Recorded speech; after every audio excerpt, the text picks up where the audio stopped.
अस्सलाम वालेकुम। कैसे बच्चे आप लोग? ठीक है। आज हमारा दूसरा लेक्चर है और आज हम उर्दू शायरी के बारे में पढ़ेंगे। इससे पहले वाले लेक्चर में हमने उर्दू नसर के बारे में पढ़ा, आज हम उर्दू शायरी के बारे में पढ़ें। मैंने आपको बताया था पहले लेक्चर में कि हम अगर नसर पढ़ना शुरू करेंगे तो सिर्फ नसर ही नहीं पढ़ेंगे, उसके साथ बीच में एक नज़म, एक गज़ल या हम इस तरह से पढ़ेंगे ताकि हमारी शायरी का पोर्शन भी और हमारा नसर का पोर्शन दोनों कंप्लीट होता जाए। तो आज हम जो है उर्दू शायरी में हम पढ़ेंगे अल्ताफ़ हुसैन हाली की हम। इससे पहले वाले लेक्चर में हमने उर्दू नसर में अफसाना पढ़ा और अफसाने का खुलासा किया, मुसन्निफ़ का तारुफ़ पेश किया और हरफ़ आखिर को समझा।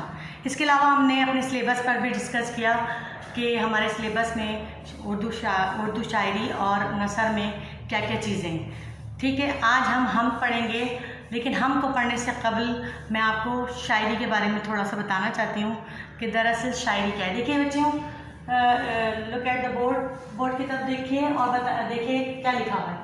इस शायरी में लिखा है शायरी क्या है। किसी को पता है शायरी क्या है? शायरी क्यों करते हैं, क्या वजह है शायरी की? तो शायरी जो है इंसानी जज्बात और एहसासात की लफ्ज़ों के ज़रिए तर्जुमानी शायरी कहलाती है। इंसानी जज्बात और एहसासात के लफ्ज़ों के ज़रिए तर्जुमानी शायरी कहलाती है। अच्छा, शेर क्या है? शेर क्या होता है? शेर शऊर से निकला है, लफ्ज़ शऊर। शऊर का मतलब क्या होता है? जानना, किसी भी शय के माहियत को जानना, किसी भी शय की हकीकत को समझना, अच्छे बुरे की पहचान करना शऊर कहलाता है। और शऊर से ही शेर बना है। लेकिन शायरी में कुछ ग्रामर की कैद होती है, जैसे रदीफ, काफिया वगैरह, जबकि नसर इससे आज़ाद होती है। ठीक है, अब हम पढ़ेंगे आज का जो हमारा टॉपिक है वो है हमदे बारी ताला। ठीक, हमदे बारी ताला। हम की तारीफ़ क्या है? हम की तारीफ़ सबसे पहले तो हम पढ़ेंगे हम की तारीफ़। हम क्या है? हम ऐसी नज़म को कहते हैं जिसमें अल्लाह ताला की तारीफ़ और तौसीफ़ बयान की जाए, उसकी तमाम कुदरती चीज़ों के बारे में बयान किया जाए और उसके शुक्राने अदा किए जाएं। ऐसी नज़म को हम हमदे बारी ताला कहते हैं जिसमें अल्लाह ताला की बड़ाई बयान की जाए। ठीक, क्योंकि बड़ाई हम हर चीज़ की बयान नहीं कर सकते। तो ये है हम की तारीफ़ और शायर का तारुफ़। हमदे बारी ताला के शायर का नाम है अल्ताफ़ हुसैन हाली। उर्दू नसर में अल्ताफ़ हुसैन हाली किसी तारुफ़ के मोहताज नहीं है। उर्दू नसर में और उर्दू अदब में अल्ताफ़ हुसैन हाली किसी तारुफ़ का मोहताज नहीं है, क्योंकि उन्होंने शायरी में भी और नसर में भी ख़ासा काम किया है। ठीक है, सबसे पहले अब उनका तारुफ़ पेश करने से पहले मैं एक बात आपको वाज़ेह कर दूं कि बच्चों, आप लोग उर्दू की किताब लेकर बैठिएगा जब भी उर्दू का लेक्चर होगा। वजह यह है कि अगर आप उर्दू की किताब लेकर नहीं बैठेंगे तो आपको पता नहीं चलेगा कि नज़म या नसर जो भी चीज़ हम पढ़ रहे हैं उसके लफ्ज़ों के मायने क्या हैं। आज जो हम पढ़ाऊँगी उसके 2 अशार की तशरीहात मैं आपको समझाऊंगी। बाकी के अशार की तशरीहात नोट्स की शक्ल में आपको दे दिए जाएंगे, लेकिन चूँकि टाइम हमारे पास कम है, 2 अशार की तशरीहात को जिस तरह मैं आपको समझाऊंगी बिल्कुल उसी के हिसाब से आपको करना होगा। वजह यह कि जो बोर्ड का पैटर्न है, जो बोर्ड का तरीक़ाकार है, हम उसको उसी हिसाब से चलना है, ताकि हम जो अगर अभी से हम उसको फॉलो करेंगे तो हमारे लिए ज़्यादा आसानी होगी। ठीक, तो अब हम आते हैं हम की तरफ और अपने शायर के तारुफ़ की तरफ। तो बच्चों किताबें निकालिए और देखिए, हमद बारी ताला के शायर का नाम है अल्ताफ़ हुसैन हाली। ठीक है, अल्ताफ़ हुसैन हाली के बारे में थोड़ा सा आपको बता दूं। मुमताज़ कौमी शायर हैं, इनको पहला कौमी शायर भी कहा जाता है। अल्लामा इकबाल जो हैं वो बाद के शायर हैं, इनको पहला कौमी शायर भी कहा जाता है। इन्होंने शायरी में मुसद्दस मदो जज़र इस्लाम लिख कर उर्दू अदब में और अदब की दुनिया में कमाल हासिल किया। शम्सुल उलमा का खिताब इन्हें दिया गया। गालिब के शागिर्द थे, सर सैयद के रफ़ीक थे, शेफ्ता की सोबत याफ्ता थे, आज़ाद के साथी और हम ख़याल थे। उर्दू अदब और नसर शायरी में मुनफरिद लबो लहजा है इनका। नसर में इन्होंने यादगार गालिब बहुत अच्छा यादगार गालिब से इस्लाह का काम लिया है। हाली ने यादगार गालिब में इन्होंने गालिब की सवाने हयात यानी गालिब की ज़िंदगी के बारे में बताया है। और हाली ने शायरी की इब्तिदा जो है दीवाने शायरी की इब्तिदा गज़ल से की थी। इस हकीकत का एतराफ़ उन्होंने अपने दीवाने हाली की दिबाचे में भी किया है कि गज़ल से उनका स्टार्ट हुआ है। नज़म और गज़ल दोनों में उन्होंने हकीकत निगारी से काम लिया है। ठीक, ये था अल्ताफ़ हुसैन हाली का तारुफ़। रशीद अहमद सिद्दीक़ी के बारे में कहते हैं कि मुसद्दिक़ हाली वो शाकार है जिसने शायरी की दुनिया में कौम की ज़िंदगी में और कौम की ज़िंदगी मज़ीद इनक़लाब बर्पा कर दिया। हाली अगर सिर्फ मुसद्दसी लिखते तो बड़े आदमी होते। एहतिशामुल हक़ लिखते हैं कि हाली का नाम उनकी खुशी शायरों की बदौलत हाली का नाम उनकी कौमी शायरी की बदौलत हमेशा ज़िंदा रहेगा, और अगर हाली ना होते तो इकबाल भी ना होते। ठीक, ये है हमारे बड़े बड़े मुफ़क्किर जो बड़े बड़े शायर हैं और जिन्होंने अल्ताफ़ हुसैन हाली के बारे में जो राय पेश की है वो मैंने पेश की है। अब आपको यह हो गया अल्ताफ़ हुसैन हाली का थोड़ा सा तारुफ़। अब मैं आपको जो है अशार की तशरीहात, हम के 2 अशार की तशरीहात बताती हूँ, वो किस तरह करना है। देखिए, पहला शेर है, कब्ज़ा हो दिलों पर क्या इससे सिवा तेरा। अपनी बुक में देखिए बेटा, कब्ज़ा हो दिलों पर इससे सिवा तेरा, एक बंदा है नाफरमान हम सिरा तेरा। ठीक है, अब आपको इसकी तशरीह किस तरह करनी है ये मैं आपको बता देती हूँ। आप उसको साथ साथ देखते जाइए और समझते जाइए कि किस तरह से हमें करना है। ठीक,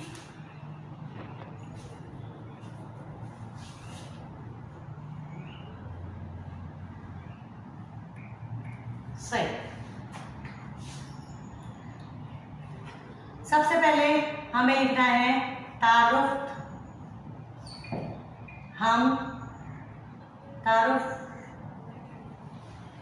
नज़म और शायर, ये वाली हेडिंग डलेगी। ठीक है, और इसमें हमें सिर्फ 3 लाइनों में पहले तो हमें बताना है कि ये कौन से नज़म से ये शेर लिया गया है। ठीक है, अच्छा, बोर्ड के एग्ज़ाम में क्या होता है, बोर्ड के एग्ज़ाम में ये होता है कि एक बंद दे दिया जाता है, जैसे कि 4 अशार का बंद, 5 अशार का बंद दे दिया जाता है। उसमें आपको दिखा जाता है कि इसकी तशरीह के शायर के हवाले के साथ, तो आपको ऐसे ही लिखना होता है। तो आप क्या करेंगे, सबसे पहले हेडिंग डालेंगे तारुफ, नज़म और शायर। इसमें आपने ये 2 लाइनों का 2-3 लाइनों से ज़्यादा नहीं होता, इसमें आपको बताना है कि ये नज़म हमसे ये शेर हमसे लिया गया है और इसके शायर का नाम अल्ताफ़ हुसैन हाली है और अल्ताफ़ हुसैन हाली के बारे में 2 जुमले आपने लिखने हैं। ठीक है, ये होने के बाद फिर आप बंद की तशरीह की हेडिंग डालेंगे, बंद की तशरीह। ठीक, बंद की तशरीह की हेडिंग डाल के आपने ये क्वेश्चन इस तरह से करना है कि जो तशरीह आपको बताई गई है पहले उसके अल्फाज मायने लिखिएगा, जो मुश्किल अल्फाज है उनके मायने लिखिएगा, उसके बाद आप उसकी तशरीह स्टार्ट करेंगे।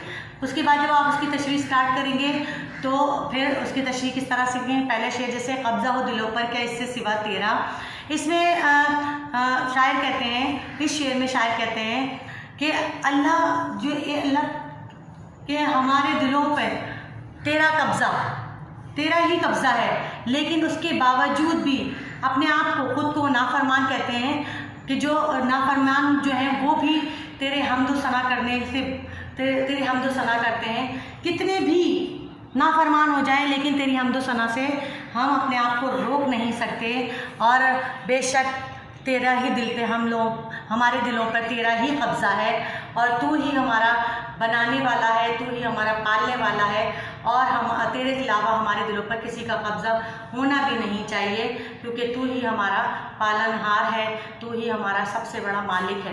ठीक है, नेक्स्ट शेर है, बहुत ज़्यादा लंबी चौड़ी तशरीह करेंगे। देखिए, जो शेर में पूछा गया है सिर्फ उसी पर फोकस करना है, ज़्यादा लंबी तशरीह करेंगे तो वो जो है नंबर उतने ही दिए जाएंगे जितने के उसके हैं। अगर आपने बहुत ज़्यादा की तो उसके इतने नंबर नहीं दिए जाएंगे। दूसरी बात, बोर्ड के एग्ज़ाम के तहत जो है शायरी में ابھی تو ہم کر رہے ہیں، لیکن اگر ہم جب غزل کریں گے تو اس میں ہم ایک گرامر کا پورشن بھی لیتے ہیں اور اس میں ہم دوسرے الفاظ، معنی اور چیزیں رکھتے ہیں جس کے بغیر کوشچن کمپلیٹ نہیں ہوتا. لہٰذا ابھی ہم کی تشریح کر رہے ہیں. ہم کی اس بند کی تشریح کے ساتھ ایک اور سوال آتا ہے، بند کی تشریح کریں یا مرکزی خیال کریں. ٹھیک ہے، تو آپ نے بند کی تشریح کرنی ہے یا مرکزی خیال کرنی ہے. زیادہ تر بچے جو ہیں وہ مرکزی خیال پر فوکس کرتے ہیں، بند کی تشریح ان کے لیے تھوڑی مشکل ہوتی ہے. تو اس لیے بند کی تشریح اگر کریں تو صرف بند کی تشریح اور مختصر سا نظم کا اور شاعر کا تعارف کے ساتھ بند کی تشریح آپ کر سکتے ہیں. ٹھیک ہے، اب جیسے اس کا دوسرا شعر ہے، وہ سب سے مقدم ہے حق تیرا ادا کرنا، بندے سے مگر ہوگا حق کیوں کر ادا تیرا. ٹھیک ہے، اس شعر میں سب سے پہلا حق شاعر کہتے ہیں، اس شعر میں شاعر نے فرمایا ہے کہ سب سے پہلا حق ہم سب پر، تمام انسانوں پر ہمارے پروردگار کا ہے، لیکن اس کے باوجود بھی ہم جو ہیں وہ تیرا حق ادا نہیں کر پاتے. ہم تیرے بہت گناہ گار بندے ہیں، جو تیرا حق ہے، جو تیرا مقام ہے، ہم اس کا حق ادا نہیں کر پاتے. لیکن دنیا میں سب سے پہلے حق جو ہے ہمارے رب کا ہے، ہمارے پروردگار کا ہے، مگر ہم سے وہ حق ادا نہیں ہو پاتا. ہم تیرے نافرمان ہیں، گناہ گار ہیں، اس لیے ہم جو ہے چاہتے ہیں کہ تیرا حق ادا کر سکیں، لیکن اس طرح ہم نہیں کر سکتے. ٹھیک، اسی طرح سے آپ نے بقیہ اشعاروں کی بھی تشریح کرنی ہے، اور اسی طرح سے بھی ہمیں آگے ہم کی، نعت کی، غزل کی دو اشعار کی میں تشریحات آپ کو بتاتی جاؤں گی، کیونکہ ہمارے پاس وقت بہت مختصر ہے اور ہم جو ہے لمبا چوڑا لیکچر آپ کو دیں گے تو آپ جو ہے سمجھ نہیں پائیں گے. ان دو اشعار کی تشریحات کے ساتھ ہی آپ کو میں نے پورا طریقہ کار بتا دیا ہے. پھر اب نیکسٹ جو کلاس ہوگی اس میں میں آپ کو یہ بتاؤں گی کہ کس طرح سے ہم آپ کو اس کے نوٹس وغیرہ بھی دیں گے تاکہ آپ لوگوں کے لیے آسانی ہو جائے. ٹھیک ہے، اچھا، اب آئندہ آنے والی کلاس جو ہے اس میں نثر پڑھاؤں گی، کیونکہ ایک شاعری کا حصہ لوں گی، ایک شاعری کے حصے سے لوں گی تو ایک نثر کے حصے سے. ٹھیک ہے، اب ہم نیکسٹ جو پڑھیں گے وہ نثر میں سے ہوگا. اب آپ کا کام یہ ہے کہ دو اشعار کی تشریحات میں نے آپ کو بتا دی. دو اشعار کی تشریحات آپ نے کاپی پہ کرنی ہے نظم اور شاعر کے تعارف کے ساتھ. ٹھیک ہے، یہ آپ نے کرنی ہے، اور جب نیکسٹ کلاس ہوگی تو پھر میں یہ سارا اسائنمنٹ آپ کا جو ہے ہم چیک بھی کریں گے. لہٰذا یہ کام آپ لوگ کیجیے گا. بس اب تک کے لیے اتنا ہی تھا، اور اب مجھے اجازت دیجیے. اللہ حافظ.